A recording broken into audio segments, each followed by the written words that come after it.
أصدقائي، بما أنه اليوم عاملين شيخ المحشي وحفرنا الكوسة، رح نعمل بقلب الكوسة أكلة خفيفة ولذيذة اسمها بالمطبخ الحلبي اسمها متومة. هي لب الكوسة. منجيب هيك لب الكوسة ومنقطعه بكر، ومنجيب بصلتين وأربع حبات ثوم ومعلقة دبس فليفلة ومعلقة صغيرة ملح طعام. هلا اول شي بالمسومه بنفرم البصل على الناعم بهالطريقه. بنجهزه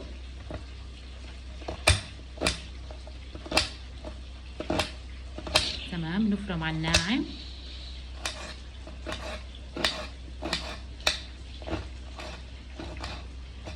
تمام، نفرمه كويس، وبعدين بندق الثوم بشكل جيد.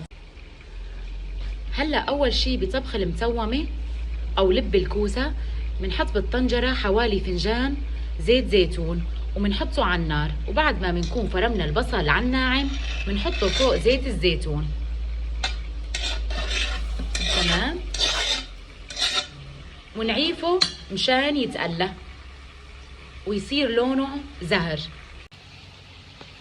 وهلا بعد ما قلينا البصل للمسومه، شوفوا شلون صار لونه زهر وتحمر. هلا نضيف لب الكوسه.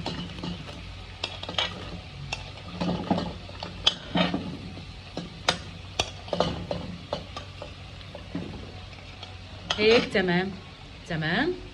هلا بقى بنحركه بشكل جيد.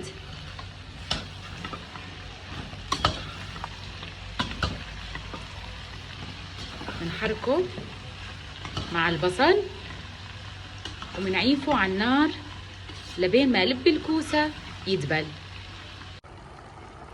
هلا شوفوا كيف دبل لب الكوسة. هذا صار له على النار حوالي ربع ساعة عم يتدبل. هلا بنضيف الثوم المدقوق. تمام، وبنحركه وبنعيفه مع الثوم يتدبل حوالي كمان ربع ساعة. أصدقائي، هي شكل أكلتنا المسومة أو لب الكوسة بعد ما استوت ودبلت، يعني لساتها على النار. هلأ منضيف معلقة الدبس فليفلة ومنحركها معها بشكل جيد. هلأ منحركها بشكل جيد مشان تفتح عليها كلها، ومنعيفها على النار كمان لمدة 10 دقايق. شوفوا كيف بعد ما حركناها مع الدبس فليفلة صار شكلها ولونها. وهلأ منعيفها 10 دقايق على الواطي مع الدبس فليفلة، وبعدين بنطفي عليها. أصدقائي، هاي المسومة أو لب الكوسة بعد ما استوت وسكبناها وعفناها تبرد، لأنه هي بتتاكل باردة. ممكن ناكل جنبها فليفلة خضراء أو مخلل. شوفوا شكلها شقد شهي ولذيذ.